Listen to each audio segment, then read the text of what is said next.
ভাই সিরিয়াসলি মানে বাংলাদেশের অবস্থা তোমরা সবাই জানো, একটা চরম পরিণতির মধ্যে রয়েছে। ঠিক আছে, পৌশালী দি, ঠিক আছে, তোমরা সবাই চেনো, ইউটিউবে জনপ্রিয় বিশাল বড় নামি দামি একটা চ্যানেল রয়েছে।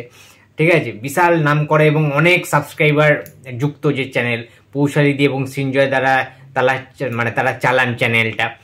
তো সেই পৌশালী দির এই যে ব্যবসা বন্ধ হয়ে গেছে, ভিউজ ব্যবসা, টাকা তো প্রচুর ওরা কামিয়েছে এতদিন ধরে।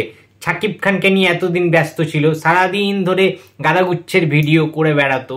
ঠিক আছে, মানে সে শাকিব খান হাঁকতে গেলেও ভিডিও, পাঁচতে গেলেও ভিডিও, যাই করুক না কেন সব ভিডিও তারা সকাল থেকে রাত অবধি, ওদের ওটাই কাজ। ঠিক আছে, ওটা ছাড়া ওদের সংসার চলে না। এবারে ঘটনাটা কি হচ্ছে, ভালোই চলছিল। ঠিক আছে, মানে সুজুকিতে ঘুরে বেড়াচ্ছে, মার্সিডিসে ঘুরে বেড়াচ্ছে, ফারারিতে ঘুরে বেড়াচ্ছে, তারা বেশ রিল্যাক্স জীবনযাপন, লাক্সারিতে বেশ ভালোই চলছিল পৌশালী দি এবং সৃঞ্জয় দার। ঠিক আছে, দুই মাতব্বর, ঠিক আছে, স্বামী স্ত্রী বেশ ভালোই খাচ্ছিল, বিরিয়ানি, মোগলাই, মটন কষা। ঠিক আছে, খেয়ে ভুঁড়ি বাড়াচ্ছিল, গতর বাড়াচ্ছিল আর বেশ মাস্তি নিচ্ছিল। ঠিক আছে, আর সাকিব খানের জানে যে আবাল ফ্যানগুলো রয়েছে তারা ভালোই তাদের ভিউজ বাড়াচ্ছে, তারা রোজ দেখছে।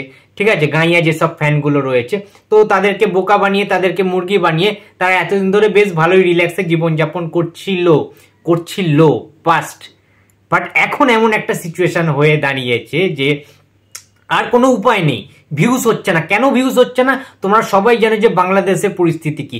বাংলাদেশের প্রধানমন্ত্রী শেখ হাসিনাকে কোটা আন্দোলনের জন্য তাকে বের করে দেওয়া হয়েছে, কোনো সুরাহা হয়নি, অপমান করে তাকে মারার হুমকি দিয়ে সে লাস্টে পেছন গুটিয়ে শাড়ি তুলে পালিয়েছে। কোথায় এসছে? ইন্ডিয়াতে। ওয়েল, এই অবধি সব ঠিক আছে, বাট এই পরিস্থিতিটার মোকাবিলার জন্য বাংলাদেশের যারা নাগরিক, শাকিব খানের যারা ফ্যান্সরা ছিল তারাও তো বাংলাদেশের নাগরিক, অ্যাকচুয়ালি বাংলাদেশের তারা দেশবাসী, তারা কি করে ভিডিওটা দেখবে তোমরা আমায় বলো? ভিডিওগুলো পৌশালী দিদিদের চ্যানেলে তারাই তো দেখতো। এখন তারা দেশ সুরক্ষার কাজে, দেশ পরিষ্কার পরিচ্ছন্ন স্বচ্ছ অভিযান করতে তারা ব্যস্ত রয়েছে। তার কারণ নিজেরাই নিজেদের পায়ে কুড়ুল মেরেছে। দেশের সমস্ত সম্পত্তি সরকার যেগুলো বানিয়েছিল সেগুলো তারাই ধ্বংস করেছে।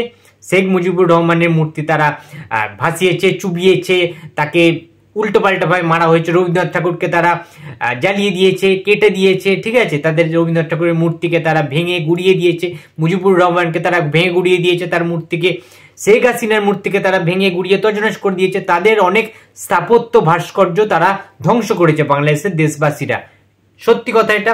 এবারে তারা স্বচ্ছ অভিযানে নেমেছে, মানে তারা এখন ধোয়া তুলসী পাতা হতে চাইছে। ঠিক আছে, পদ্মা নদীতে ডুব দিয়ে, আমাদের যেমন গঙ্গা জলে ডুব দিতে হয় ধোয়া তুলসী পাতা হতে গিয়ে, ওদের তেমনি গঙ্গা তো নেই, পদ্মা রয়েছে। তো এটা করার জন্য তারা শরৎ মিউজিক ভেঞ্চার্সের ভিডিও আর কেউ দেখছেন না।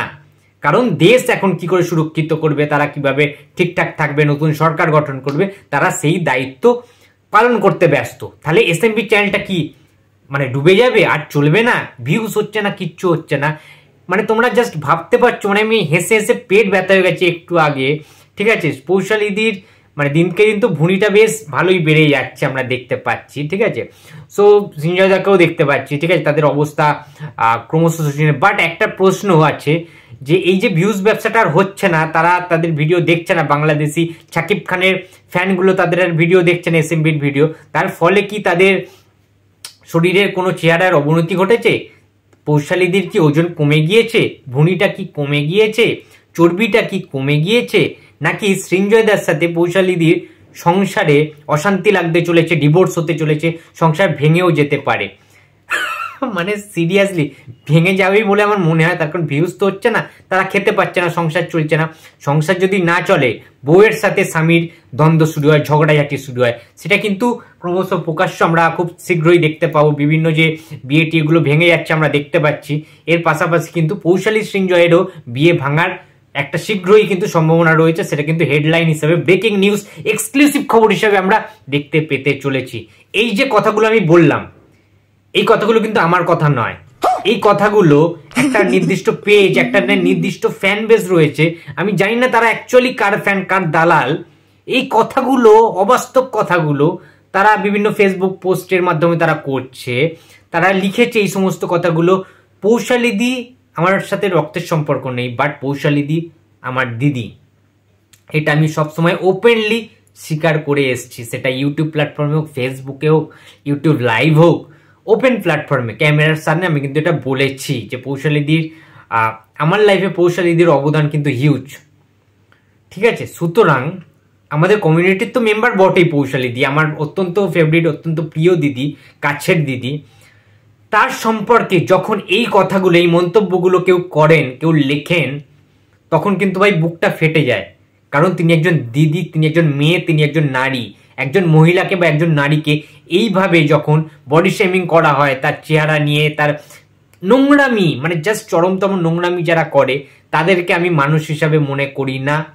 তারা দালাল, এবং তারা কার পাচাটা দালাল, কোন সুপারস্টার বা ফ্লপ স্টার বা ফ্লপ চাঁদ যাই হোক, আমি তো জানি না, কারণ নাম আমি করছি না, বাট যারা এই দালালিটা করছেন, কি কারণে করছেন কিছুটা তো আমরা সবাই ক্লিয়ার জেনে গিয়েছি। কিছুটা জিনিস আমাদের কাছে পরিষ্কার, পৌশালীদিরা একটা পার্টিকুলার স্টারের বা ফ্লপ স্টার যাই বলো না কেন, তার ভিডিও তারা বানান না, তার অনেক কারণ রয়েছে। তার ফ্যান্সরা তাদেরকে সম্মান করতে শেখেনি, এমনভাবে তাদেরকে মানে যাচ্ছে তাইভাবে অপমান করেছে। শুধুমাত্র অপমান না, মানে ইনসাল্ট বা অপমানের ঊর্ধ্বে এই জিনিসগুলো, যেভাবে তারা নোংরামি শুরু করেছে, বিভিন্ন তাদের পিকচার ছবিগুলো নিয়ে বাজেভাবে, ঠিক আছে, যে জিনিসগুলো তারা করেছে দীর্ঘদিন ধরে, 3 মাস 6 মাস ধরে, এবং রিসেন্টলি দেখতে পেয়েছি আমরা সংসার নিয়ে কথা বলছে, তাদের সংসার ভেঙে যাওয়া নিয়ে, নাকি তাদের ভিউজ হচ্ছে না। আরে ভাই, কে সাকিব খানকে নিয়ে ভিডিও বানাবে, কার ভিউজ হবে, কে সাকিব খানকে নিয়ে ভিডিও বানাবে না, কে ফ্লপ চাঁদকে নিয়ে ভিডিও বানাবে, কে ফ্লপ চাঁদকে নিয়ে ভিডিও বানাবে না, কে বক্স অফিস কিংকে নিয়ে ভিডিও বানাবে, কে মিস্টার ইন্ডাস্ট্রিকে নিয়ে ভিডিও বানাবে, সেটা তাদের ব্যক্তিগত মতবাদ, সেটা তাদের ব্যক্তিগত ব্যাপার। সেখানে গাদাগুচ্ছের আলবাল লোকরা কেন ইন্টারফেয়ার করবে, আমি তো এটাই বুঝতে পারছেন। তার মানে যারা পৌশালীদির পেছনে লেগে আছে, তারা সত্যি কি মানুষ? তারা তো জানোয়ার। তাদের কি বাড়িতে কোনো কাজকর্ম নেই? আচ্ছা, পৌশালীদিরা যদি খেতে না পান, তারা কি খাইয়ে দেবে? পৌশালীদিকে কি মটন কষা, দাদা বৌদির বিরিয়ানি এনে খাওয়াবেন? আমার কাছে ভাই একটা সাদা মনে কাদা নেই, একটাই প্রশ্ন, সংসারটা তাহলে কে চালাবার দায়িত্ব নিচ্ছে? তারা, সেই দালালগুলো, সেই পাঁচাটা মালগুলো। বক্তব্যটা তো সেটা, তারা তাহলে বলছে কেন? তারা যদি সুরাহা না করতে পারবে, আর সংসারের খুঁটিনাটি, সংসারে কি চলছে, কার বডি কিরকম রয়েছে, কার চর্বি জমেছে, কার ফ্যাটি চেহারা, সেইটা নিয়ে তাদেরই বা এত কৌতূহল কিসে? তাদের বলারই বা কারণটা কি? আমি এটাই বুঝতে পারছি না। তাদের কি কোনো দালাল শিখিয়ে দিয়েছে যে তুমি এগুলো বলো, এইভাবে মানুষকে ছোট করো? তাহলে কি তাদের যে এগুলো প্রভোগ করছে, যারা ইনফ্লুয়েন্স করছে, মানে তাদের কি এটাই উদ্দেশ্য? তাহলে তাদের কনসেপ্টটা কি, তাদের ব্যক্তিত্বটা কি? আমি তো এটাই বুঝতে পারছি না যে কারা এই মদতটা যোগাচ্ছেন এবং কারা এর সাথে যুক্ত। সৃঞ্জয়দার উচিত ইমিডিয়েট এটা নিয়ে স্টেপ নেওয়া, এটা নিয়ে স্টেপ নেওয়াটা জরুরি বলে আমি মনে করি। কারণ এটা কিন্তু দীর্ঘদিন ধরে চলতে থাকছে। যেভাবে প্রন ওয়েবসাইটগুলোর যে কোনো ছবির মাধ্যমে তার মুখের সামনে পৌশালীদের মুখ জুড়ে দেওয়া হচ্ছে, সৃঞ্জয়দাকে উলঙ্গ করে, ন্যাকিট করে যেভাবে পোস্ট করা হচ্ছে, তার মুখটাকে বসিয়ে অন্য কোনো লোকের চেহারার সাথে, থলথলে ভুঁড়ি মার্কা, থলথলে বিভিন্ন রকম চর্বি বলা ছেলের সাথে যেভাবে যে নোংরামিগুলো, যে ক্রাইমগুলো তারা করছে, এর বিরুদ্ধে আমি অবশ্যই ধিক্কার জানাচ্ছি। এবং আমার এই প্রতিবাদটা কিন্তু চলতে থাকবে। যখনই দেখবো এই অপরাধমূলক কাজগুলো, আমি কিন্তু প্রতিবাদ করব। কে কার দালাল, কে কার চামচা, কে কার পা চেটে বেড়ায়, কে কার পোঁত চেটে বেড়ায়, আমার ভাই দেখার দরকার নেই।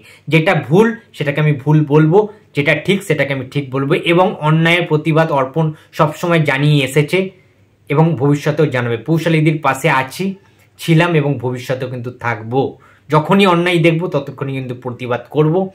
তো একটাই কথা বলতে চাই, যারা এই নোংরামিগুলো করছো, please stop it, please stop it.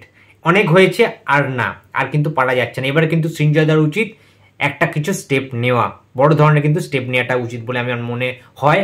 এবং নারীদেরকে সম্মান করতে শেখে। এত বড় যে একটা ঘটনা ঘটে গেল আরজিইউতে, মানে আরজিকর মেডিকেল কলেজে, সেইটার ক্ষেত্রে সেটার নমুনা দেখেও তাদের শিক্ষা হয় না যে একটা নারীকে কিভাবে সম্মান করতে হয়। তাদেরকে বারবার এইভাবে পর্যদস্ত করে, বারবার বডি শেমিং করে, তাদেরকে বারবার এভাবে অপমান করাটা যে কতটা অপরাধ সেটা এখনো তারা বুঝতে পারছে না। এরা হচ্ছে নির্লজ্জ কান কাটার জাত, নির্লজ্জ বেহায়া বলে না, এদেরকে যতই গালাগালি দাও, যতই খিস্তি দাও, যতই তাদেরকে অপমান করো, যতই তাদের ভুলটা ধরিয়ে দাও ভদ্র ভাষায়, এরা সেটার যোগ্য নয়। এরা অভদ্র ভাষারই যোগ্য, এরা খিস্তি খাওয়ারই যোগ্য। সুতরাং এগুলো প্লিজ বন্ধ করো। ঠান্ডা মাথায় বলছি, ভালোভাবে বলছি, এটা বন্ধ করাটা উচিত। তাদের চ্যানেল SMV শরৎ মিউজিক ভেঞ্চার্স, পৌশালী দি, সৃঞ্জয় দ্বারা তাদের ওনার, সেই চ্যানেলের ওনার, তারা কার ভিডিও পোস্ট করবে, কার ভিডিও পোস্ট করবে না, তাদের ভিউ হোক চাই না হোক, সেটা তারা বুঝে নেবে। তাদের ম্যাটার, পার্সোনাল ম্যাটার। তাদের পার্সোনাল ম্যাটারে কেউ ইন্টারফেয়ার করো না, কাউকে ব্যক্তিগত আক্রমণ করো না, কাউকে ব্যক্তিগতভাবে কোনো নারীকে অপমান করো না, এইভাবে রিকোয়েস্ট করলাম।